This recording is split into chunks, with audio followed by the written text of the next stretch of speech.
Halo sahabat Kompas TV, kembali lagi di Top 3 News bersama Anjani untuk mengabarkan 3 berita terpopuler yang terjadi hari ini, hari Kamis 25 Maret 2021. Tapi sebelumnya jangan lupa ya subscribe dulu channel YouTube Kompas TV dan juga jangan lupa klik tombol lonceng di sebelahnya supaya kamu tidak ketinggalan update berita terbaru dari Kompas TV.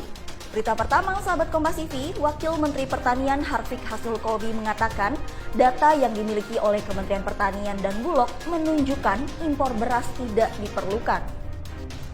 Harfiq juga menjelaskan data yang menunjukkan bahwa ketersediaan beras di dalam negeri masih cukup dan impor beras belum dibutuhkan. Presiden Jokowi menurutnya juga telah mengatakan jika stok beras mencukupi, maka pemerintah tidak akan impor beras.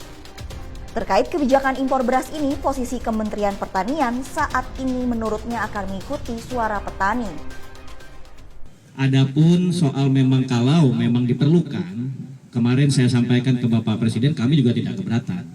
Tapi alhamdulillah dari semua data yang masuk, BPS dan lain-lain, hampir semua 100% mengindikasikan positif menolak importase beras.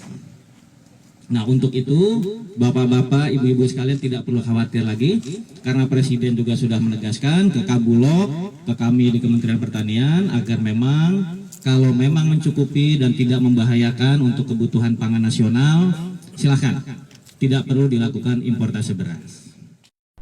Berita kedua, sahabat Kompas TV, Komisi Yudisial mengingatkan tim kuasa hukum Rizik Syihab agar lebih menghormati hakim selama persidangan digelar di Pengadilan Negeri Jakarta Timur.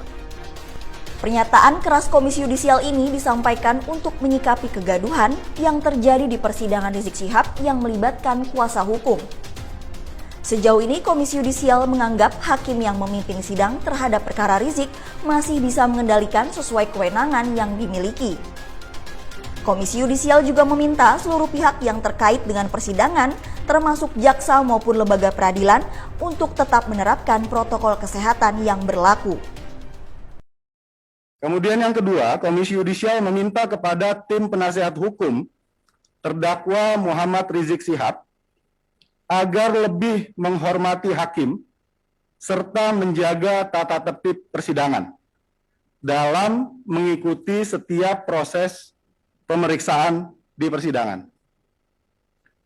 Lalu yang ketiga, Komisi Yudisial meminta kepada tim jaksa penuntut umum agar mewujudkan terselenggaranya persidangan yang tertib dan aman dalam menjalankan fungsinya.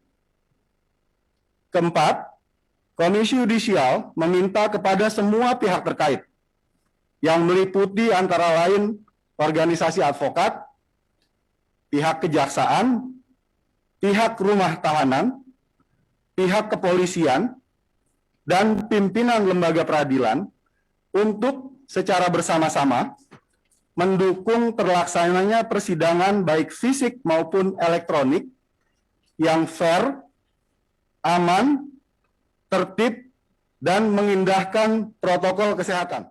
Berita ketiga, sahabat Kompas TV, Partai Demokrat Kubu Muldoko menggelar pertemuan di sekitar proyek Hambalang, Bogor, Jawa Barat.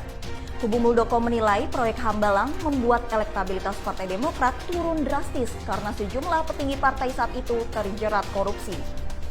Dalam keterangannya, sejumlah pendiri Partai Demokrat berbicara pasca kader partai itu terjerat korupsi proyek Wisma Atlet Hambalang.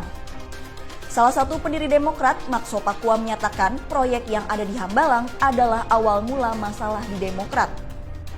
Namun di bawah kepemimpinan Muldoko, Demokrat versi Kongres Luar Biasa menegaskan ingin bangkit. Kubu Muldoko juga menyatakan masih ada orang-orang yang diduga terlibat korupsi Hambalang tetapi belum tersentuh hukum.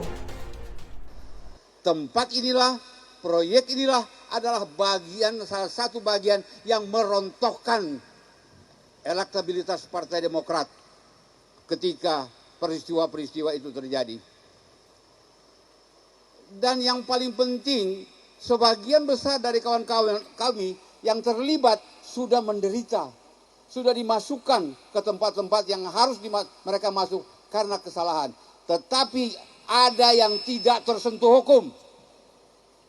Yang juga menikmati hasil dari sini ada yang tidak tersentuh hukum. Nah, itu tadi 3 berita terpopuler yang terjadi hari ini, sahabat Kompas TV. Jangan lupa ya untuk terus jaga kesehatan dan selalu terapkan protokol kesehatan. Terakhir, jangan lupa juga like, komen, share, dan subscribe channel YouTube Kompas TV. Saya Anjani, pamit undur diri dulu ya. Dadah!